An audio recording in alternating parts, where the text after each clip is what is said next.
Ezra, chapter 1. In the first year of Cyrus, king of Persia, in order to fulfill the word of the Lord spoken by Jeremiah, the Lord moved the heart of Cyrus, king of Persia, to make a proclamation throughout his realm, and also to put it in writing. This is what Cyrus, king of Persia, says.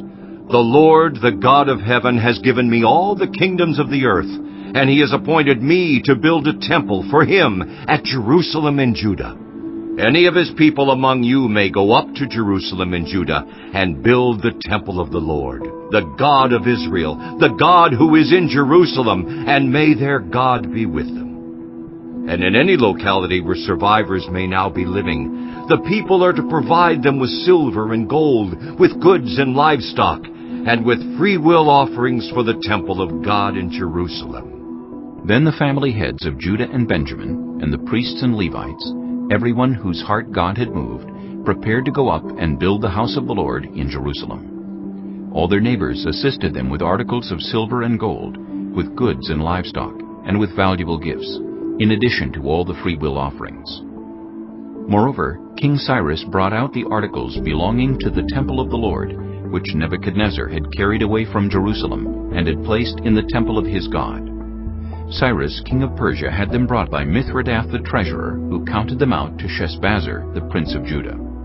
This was the inventory: gold dishes, 30; silver dishes, 1,000; silver pans, 29; gold bowls, 30; matching silver bowls, 410; other articles, 1,000.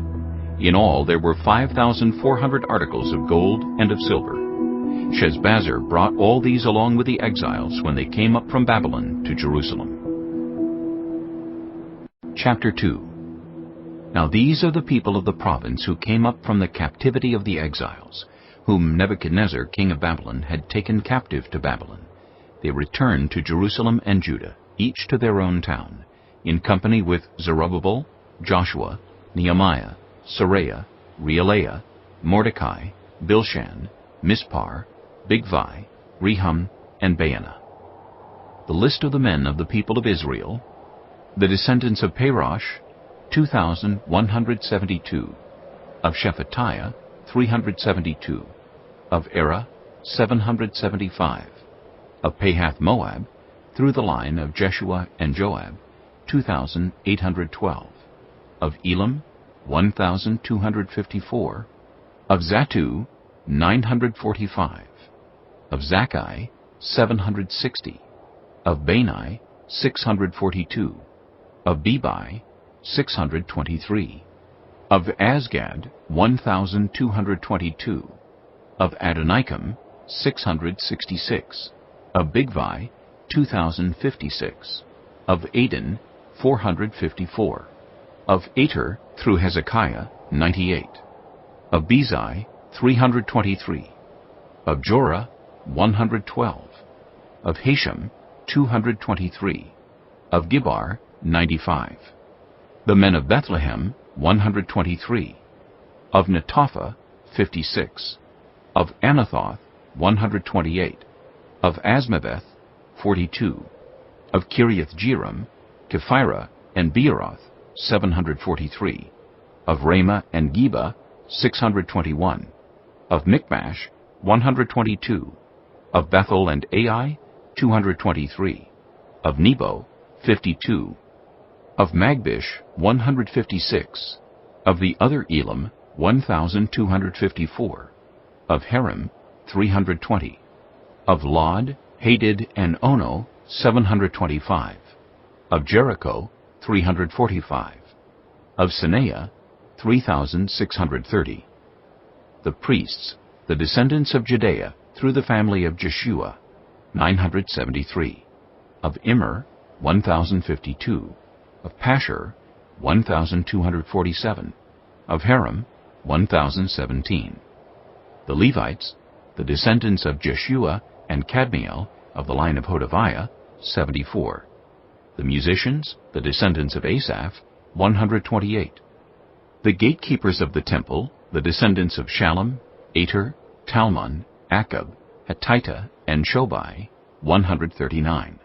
The temple servants, the descendants of Ziha, Hasupha, Tabaoth, Keros, Siaha, Padon, Lebaana, Hagabah, Akub, Hagab, Shalmai, Hanan, Giddel, Gehar, Reaiah, Rezin, Nekoda, Gazam, Uzzah, Paseah, Besai, Asna, Meunim, Nephusim, Bakbuk, Hakupha, Harhur, Bazluth, Mahida, Harsha, Barkos, Sisera, Tema, Neziah, and Hatipha. The descendants of the servants of Solomon, the descendants of Sotai, Hasophereth, Peruda, Jaela, Darkon, Giddel, Shephatiah, Hattil, Pokereth-Hazzebaim, and Amai. The temple servants and the descendants of the servants of Solomon, 392. The following came up from the towns of Tel-Melah, Tel-Harsha, Kerub, Adon, and Immer, but they could not show that their families were descended from Israel. The descendants of Delaiah, Tobiah, and Nekoda, 652. And from among the priests, the descendants of Hobaiah, Hakkoz, and Barzillai, a man who had married a daughter of Barzillai, the Gileadite, and was called by that name. These searched for their family records, but they could not find them, and so were excluded from the priesthood as unclean. The governor ordered them not to eat any of the most sacred food until there was a priest ministering with Urim and Thummim. The whole company numbered 42,360, besides their 7,337 male and female slaves, and they also had 200 male and female singers. They had 736 horses, 245 mules, 435 camels, and 6,720 donkeys. When they arrived at the house of the Lord in Jerusalem, some of the heads of the families gave freewill offerings toward the rebuilding of the house of God on its site.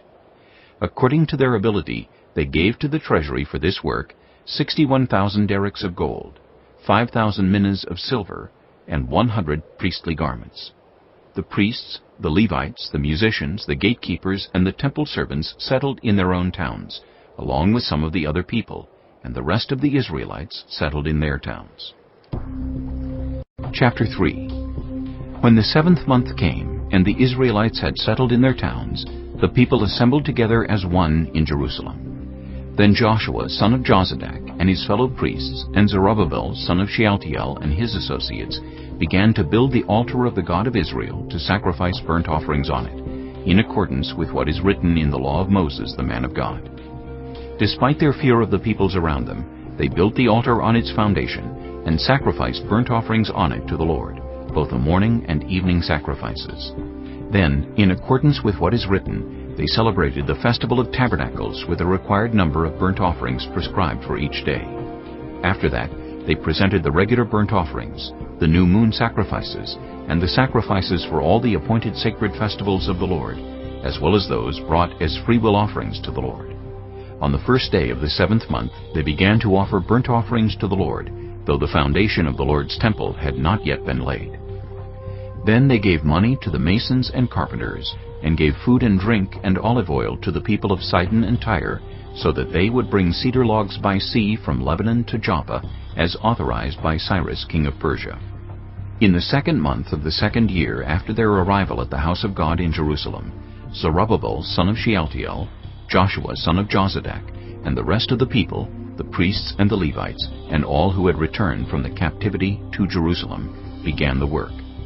They appointed Levites, 20 years old and older, to supervise the building of the house of the Lord.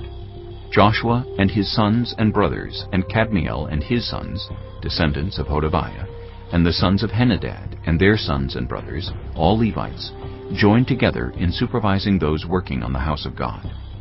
When the builders laid the foundation of the temple of the Lord, the priests in their vestments and with trumpets, and the Levites, the sons of Asaph, with cymbals, took their places to praise the Lord, as prescribed by David king of Israel.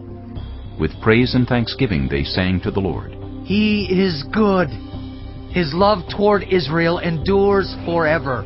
And all the people gave a great shout of praise to the Lord, because the foundation of the house of the Lord was laid. But many of the older priests and Levites and family heads, who had seen the former temple, wept aloud when they saw the foundation of this temple being laid, while many others shouted for joy. No one could distinguish the sound of the shouts of joy from the sound of weeping, because the people made so much noise, and the sound was heard far away. Chapter 4. When the enemies of Judah and Benjamin heard that the exiles were building a temple for the Lord, the God of Israel, they came to Zerubbabel and to the heads of the families and said, "Let us help you build, because like you we seek your God and have been sacrificing to him since the time of Esarhaddon, king of Assyria, who brought us here." But Zerubbabel, Joshua, and the rest of the heads of the families of Israel answered, "You have no part with us in building a temple to our God. We alone will build it for the Lord, the God of Israel, as King Cyrus, the king of Persia, commanded us." Then the peoples around them set out to discourage the people of Judah and make them afraid to go on building. They bribed officials to work against them and frustrate their plans during the entire reign of Cyrus, king of Persia, and down to the reign of Darius, king of Persia. At the beginning of the reign of Xerxes, they lodged an accusation against the people of Judah and Jerusalem. And in the days of Artaxerxes, king of Persia, Bishlam, Mithridath, Tabeel, and the rest of his associates wrote a letter to Artaxerxes. The letter was written in Aramaic script and in the Aramaic language. Rehum, the commanding officer, and Shimshai the secretary wrote a letter against Jerusalem to Artaxerxes the king as follows. Rehum, the commanding officer, and Shimshai the secretary, together with the rest of their associates, the judges, officials, and administrators over the people from Persia, Uruk, and Babylon, the Elamites of Susa, and the other people whom the great and honorable Ashurbanipal deported and settled in the city of Samaria and elsewhere in Trans-Euphrates. This is a copy of the letter they sent him. To King Artaxerxes, from your servants in Trans-Euphrates. The king should know that the people who came up to us from you have gone to Jerusalem and are rebuilding that rebellious and wicked city. They are restoring the walls and repairing the foundations. Furthermore, the king should know that if this city is built and its walls are restored, no more taxes, tribute, or duty will be paid, and eventually the royal revenues will suffer. Now since we are under obligation to the palace, and it is not proper for us to see the king dishonored, we are sending this message to inform the king, so that a search may be made in the archives of your predecessors. In these records, you will find that this city is a rebellious city, troublesome to kings and provinces, a place with a long history of sedition. That is why this city was destroyed. We inform the king that if this city is built and its walls are restored, you will be left with nothing in Trans-Euphrates. The king sent this reply.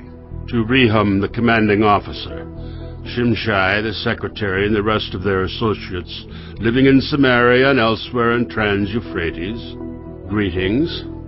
The letter you sent us has been read and translated in my presence. I issued an order, and a search was made, and it was found that this city has a long history of revolt against kings, and has been a place of rebellion and sedition. Jerusalem has had powerful kings ruling over the whole of Trans-Euphrates, and taxes, tribute, and duty were paid to them. Now issue an order to these men to stop work, so that this city will not be rebuilt until I so order. Be careful not to neglect this matter. Why let this threat grow to the detriment of the royal interests? As soon as the copy of the letter of King Artaxerxes was read to Rehum and Shimshai the secretary and their associates, they went immediately to the Jews in Jerusalem and compelled them by force to stop. Thus the work on the house of God in Jerusalem came to a standstill until the 2nd year of the reign of Darius, king of Persia. Chapter 5. Now Haggai the prophet and Zechariah the prophet, a descendant of Iddo, prophesied to the Jews in Judah and Jerusalem in the name of the God of Israel who was over them. Then Zerubbabel, son of Shealtiel, and Joshua, son of Jozadak, set to work to rebuild the house of God in Jerusalem. And the prophets of God were with them, supporting them. At that time, Tattenai, governor of Trans-Euphrates, and Shether-Bozenai and their associates went to them and asked, Who authorized you to rebuild this temple and to finish it? They also asked, What are the names of those who are constructing this building? But the eye of their God was watching over the elders of the Jews, and they were not stopped until a report could go to Darius and his written reply be received. This is a copy of the letter that Tattenai, governor of Trans-Euphrates, and Shethar-bozenai and their associates, the officials of Trans-Euphrates, sent to King Darius. The report they sent him read as follows. To King Darius, cordial greetings. The king should know that we went to the district of Judah, to the temple of the great God. The people are building it with large stones and placing the timbers in the walls. The work is being carried on with diligence and is making rapid progress under their direction. We questioned the elders and asked them, who authorized you to rebuild this temple and to finish it? We also asked them their names, so that we could write down the names of their leaders for your information. This is the answer they gave us. We are the servants of the God of heaven and earth, and we are rebuilding the temple that was built many years ago, one that a great king of Israel built and finished. But because our ancestors angered the God of heaven, he gave them into the hands of Nebuchadnezzar, the Chaldean, king of Babylon, who destroyed this temple and deported the people to Babylon. However, in the first year of Cyrus, king of Babylon, King Cyrus issued a decree to rebuild this house of God. He even removed from the temple of Babylon the gold and silver articles of the house of God, which Nebuchadnezzar had taken from the temple in Jerusalem and brought to the temple in Babylon. Then King Cyrus gave them to a man named Sheshbazzar, whom he had appointed governor, and he told him, take these articles and go and deposit them in the temple in Jerusalem, and rebuild the house of God on its site. So this Sheshbazzar came and laid the foundations of the house of God in Jerusalem. From that day to the present, it has been under construction, but is not yet finished. Now if it pleases the king, let a search be made in the royal archives of Babylon, to see if King Cyrus did in fact issue a decree to rebuild this house of God in Jerusalem. Then let the king send us his decision in this matter. Chapter 6. King Darius then issued an order, and they searched in the archives stored in the treasury at Babylon.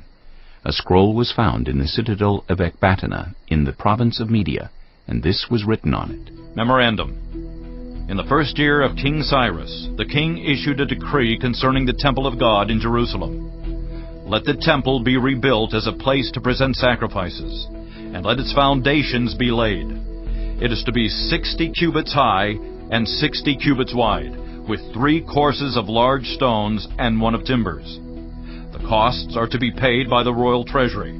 Also, the gold and silver articles of the house of God, which Nebuchadnezzar took from the temple in Jerusalem and brought to Babylon, are to be returned to their places in the temple in Jerusalem. They are to be deposited in the house of God. Now then, Tattenai, governor of Trans-Euphrates, and Shethar-bozenai, and you other officials of that province, stay away from there. Do not interfere with the work on this temple of God. Let the governor of the Jews and the Jewish elders rebuild this house of God on its site. Moreover, I hereby decree what you are to do for these elders of the Jews in the construction of this house of God. Their expenses are to be fully paid out of the royal treasury, from the revenues of Trans-Euphrates, so that the work will not stop.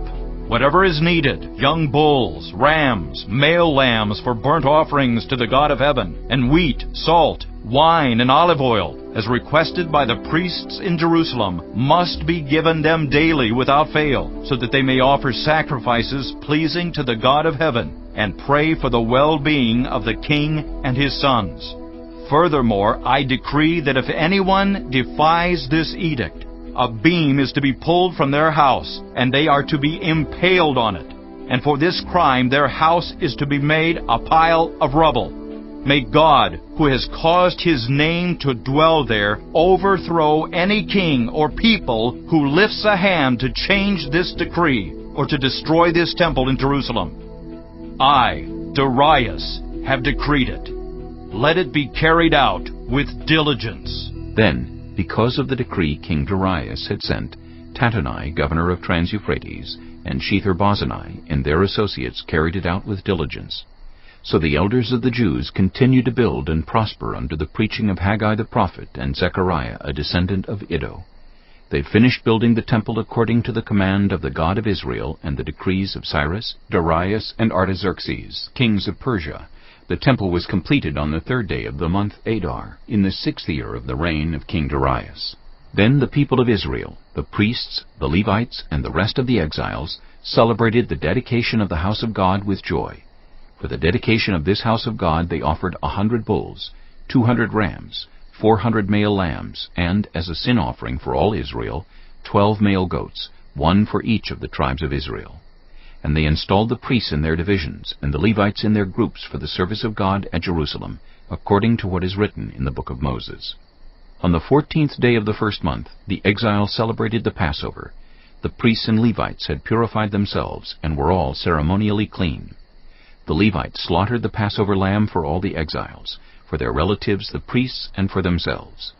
So the Israelites who had returned from the exile ate it, together with all who had separated themselves from the unclean practices of their Gentile neighbors in order to seek the Lord, the God of Israel. For 7 days they celebrated with joy the festival of unleavened bread, because the Lord had filled them with joy by changing the attitude of the king of Assyria, so that he assisted them in the work on the house of God, the God of Israel. Chapter 7. After these things, during the reign of Artaxerxes, king of Persia, Ezra, son of Seraiah, the son of Azariah, the son of Hilkiah, the son of Shallum, the son of Zadok, the son of Ahitub, the son of Amariah, the son of Azariah, the son of Meraioth, the son of Zerahiah, the son of Uzzi, the son of Bucci, the son of Abishua, the son of Phinehas, the son of Eleazar, the son of Aaron the chief priest. This Ezra came up from Babylon. He was a teacher, well versed in the law of Moses, which the Lord, the God of Israel, had given. The king had granted him everything he asked, for the hand of the Lord his God was on him. Some of the Israelites, including priests, Levites, musicians, gatekeepers, and temple servants, also came up to Jerusalem in the 7th year of King Artaxerxes. Ezra arrived in Jerusalem in the 5th month of the 7th year of the king. He had begun his journey from Babylon on the 1st day of the 1st month, and he arrived in Jerusalem on the 1st day of the 5th month, for the gracious hand of his God was on him. For Ezra had devoted himself to the study and observance of the law of the Lord, and to teaching its decrees and laws in Israel. This is a copy of the letter King Artaxerxes had given to Ezra the priest, a teacher of the law, a man learned in matters concerning the commands and decrees of the Lord for Israel. Artaxerxes, king of kings, to Ezra the priest, teacher of the law of the God of heaven, greetings. Now I decree that any of the Israelites in my kingdom, including priests and Levites who volunteer to go to Jerusalem with you, may go. You are sent by the king and his 7 advisers to inquire about Judah and Jerusalem with regard to the law of your God, which is in your hand.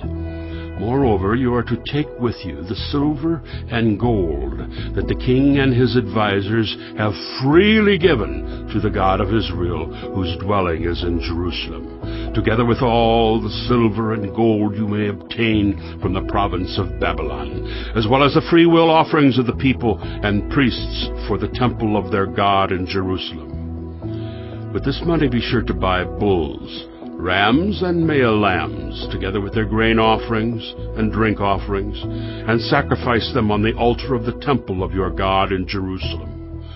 You and your fellow Israelites may then do whatever seems best with the rest of the silver and gold, in accordance with the will of your God. Deliver to the God of Jerusalem all the articles entrusted to you for worship in the temple of your God, and anything else needed for the temple of your God that you are responsible to supply, you may provide from the royal treasury. Now I, King Artaxerxes, decree that all the treasurers of Trans-Euphrates are to provide with diligence whatever Ezra the priest, the teacher of the law of the God of heaven, may ask of you, up to 100 talents of silver, 100 cores of wheat, 100 baths of wine, 100 baths of olive oil, and salt without limit. Whatever the God of heaven has prescribed, let it be done with diligence for the temple of the God of heaven. Why should his wrath fall on the realm of the king and of his sons? You are also to know that you have no authority to impose taxes, tribute, or duty on any of the priests, Levites, musicians, gatekeepers, temple servants, or other workers at this house of God. And you, Ezra, in accordance with the wisdom of your God which you possess, appoint magistrates and judges to administer justice to all the people of Trans-Euphrates, all who know the laws of your God, and you are to teach any who do not know them. Whoever does not obey the law of your God and the law of the king must surely be punished by death, banishment, confiscation of property, or imprisonment. Praise be to the Lord, the God of our ancestors, who has put it into the king's heart to bring honor to the house of the Lord in Jerusalem in this way, and who has extended his good favor to me before the king and his advisers and all the king's powerful officials. Because the hand of the Lord my God was on me, I took courage and gathered leaders from Israel to go up with me. Chapter 8. These are the family heads and those registered with them who came up with me from Babylon during the reign of King Artaxerxes. Of the descendants of Phinehas, Gershom. Of the descendants of Ithamar, Daniel. Of the descendants of David, Haddash. Of the descendants of Shechaniah. Of the descendants of Parosh, Zechariah, and with him were registered 150 men. Of the descendants of Pahath-Moab, Elioenai, son of Zerahiah, and with him 200 men. Of the descendants of Zaddu, Shechaniah, son of Jahaziel, and with him 300 men. Of the descendants of Adon, Ebed, son of Jonathan, and with him 50 men. Of the descendants of Elam, Jeshiah, son of Athaliah, and with him 70 men. Of the descendants of Shephatiah, Zebediah, son of Michael, and with him 80 men. Of the descendants of Joab, Obadiah, son of Jehiel, and with him 218 men. Of the descendants of Bani, Shilomith, son of Josephiah, and with him 160 men. Of the descendants of Bebai, Zechariah, son of Bebai, and with him 28 men. Of the descendants of Azgad, Johanan, son of Hakatan, and with him 110 men. Of the descendants of Adonikam, the last ones, whose names were Eliphalet, Jeuel, and Shemaiah, and with them 60 men. Of the descendants of Bigvai, Uthai, and Zakur, and with them 70 men. I assembled them at the canal that flows towards Ahava, and we camped there 3 days. When I checked among the people and the priests, I found no Levites there. So I summoned Eleazar, Ariel, Shemaiah, Elnathan, Jerub, Elnathan, Nathan, Zechariah, and Meshullam, who were leaders, and Joiarib and Elnathan, who were men of learning. And I ordered them to go to Iddo, the leader in Cassiophia. I told them what to say to Iddo and his fellow Levites, the temple servants in Cassiophia, so that they might bring attendance to us for the house of our God. Because the gracious hand of our God was on us, they brought us Sherebiah, a capable man, from the descendants of Mali, son of Levi, the son of Israel, and Sherebiah's sons and brothers, 18 in all, and Hashabiah, together with Jeshiah from the descendants of Merari, and his brothers and nephews, 20 in all.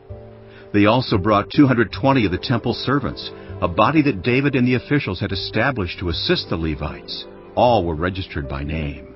There, by the Ahava canal, I proclaimed a fast, so that we might humble ourselves before our God, and ask him for a safe journey for us and our children with all our possessions.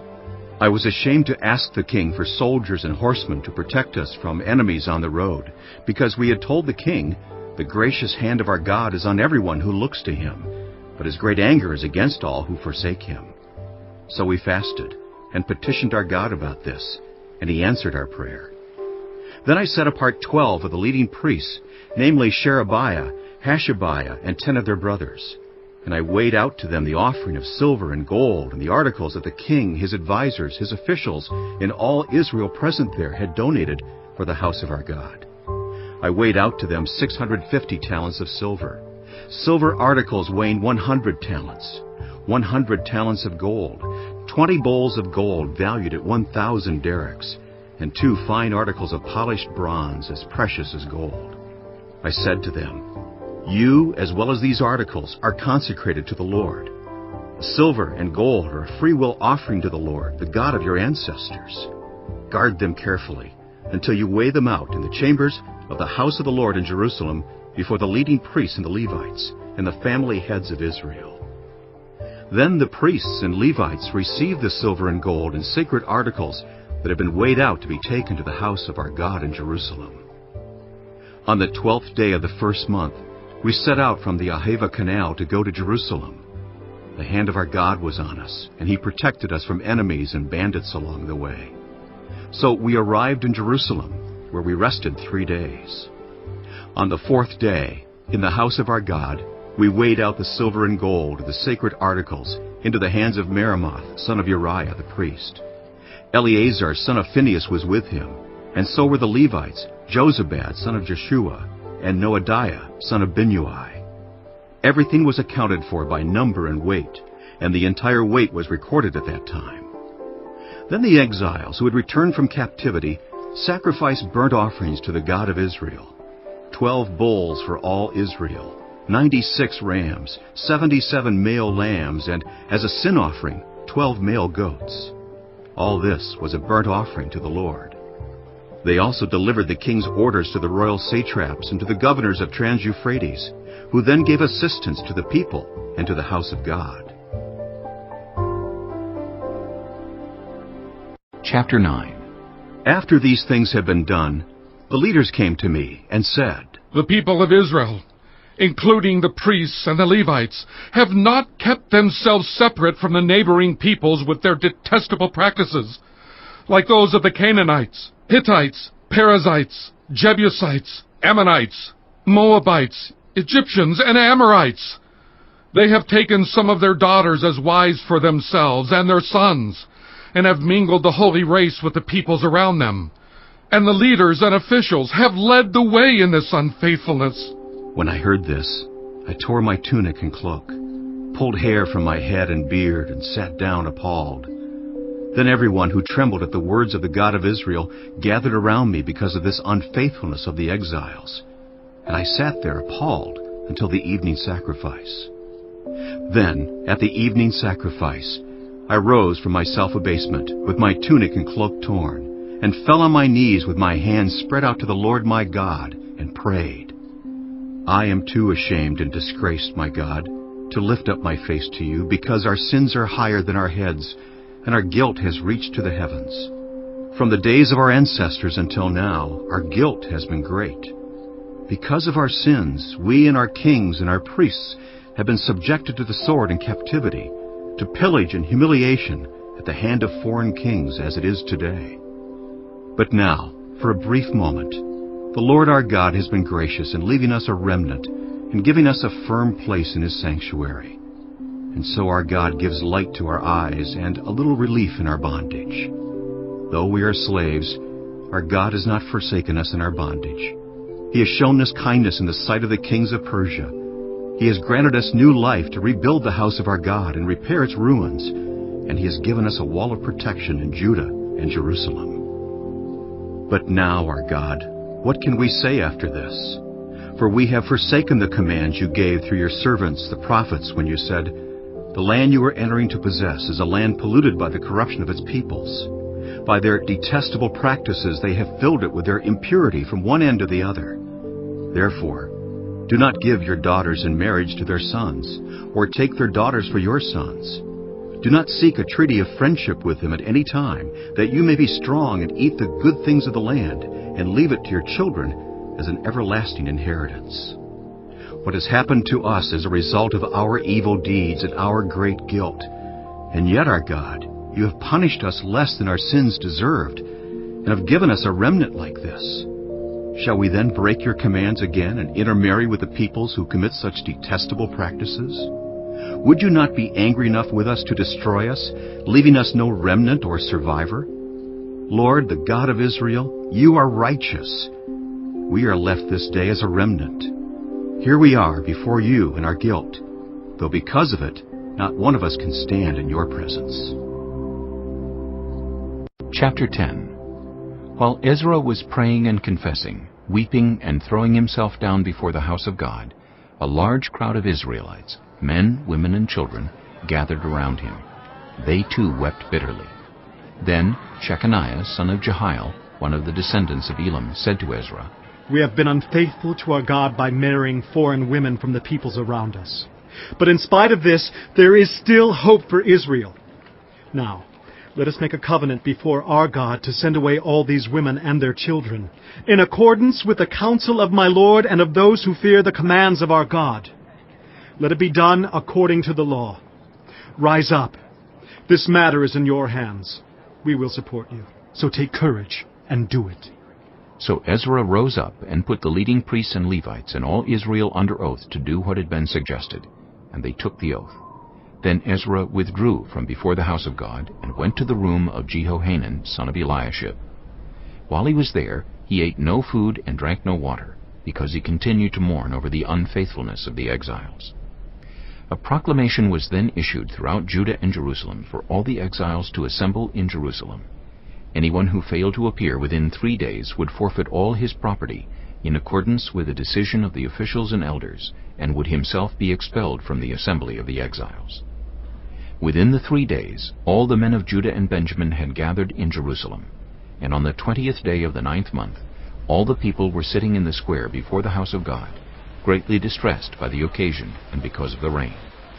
Then Ezra the priest stood up and said to them, "You have been unfaithful. You have married foreign women, adding to Israel's guilt. Now honor the Lord, the God of your ancestors, and do His will. Separate yourselves from the peoples around you and from your foreign wives." The whole assembly responded with a loud voice, "You are right. We must do as you say. But there are many people here, and it is the rainy season, so we cannot stand outside. Besides, this matter cannot be taken care of in a day or two, because we have sinned greatly in this thing. Let our officials act for the whole assembly. Then let everyone in our towns who has married a foreign woman come at a set time, along with the elders and judges of each town, until the fierce anger of our God in this matter is turned away from us." Only Jonathan, son of Asahel, and Josiah, son of Tikvah, supported by Meshullam and Shabbathai the Levite, opposed this. So the exiles did as was proposed. Ezra the priest selected men who were family heads, one from each family division, and all of them designated by name. On the first day of the 10th month they sat down to investigate the cases, and by the first day of the first month they finished dealing with all the men who had married foreign women. Among the descendants of the priests, the following had married foreign women. From the descendants of Joshua, son of Jozadak, and his brothers, Maaseiah, Eleazar, Jerub, and Gedaliah. They all gave their hands in pledge to put away their wives, and for their guilt they each presented a ram from the flock as a guilt offering. From the descendants of Immer, Hanani and Zebediah. From the descendants of Haram, Maaseiah, Elijah, Shemaiah, Jehiel, and Uzziah. From the descendants of Pashur, Elioenai, Maaseiah, Ishmael, Nethanel, Jozabad, and Elisah. Among the Levites, Jozabad, Shimei, Kelaiah, that is, Kelita, Pethahiah, Judah, and Eliezer. From the musicians, Eliashib. From the gatekeepers, Shallum, Telem, and Uri. And among the other Israelites, from the descendants of Parosh, Ramaiah, Isaiah, Malchijah, Mijamin, Eleazar, Malchijah, and Benaiah. From the descendants of Elam, Mattaniah, Zechariah, Jehiel, Abdi, Jeremoth, and Elijah. From the descendants of Zattu, Elioenai, Eliashib, Mattaniah, Jeremoth, Zabad, and Aziza. From the descendants of Bebai, Jehohanan, Hananiah, Zabbai, and Athli. From the descendants of Bani, Meshullam, Malach, Adaiah, Jashub, Sheol, and Jeremoth. From the descendants of Pahath-Moab, Adnah, Kelal, Benaiah, Maaseiah, Mattaniah, Bezalel, Binnui, and Manasseh.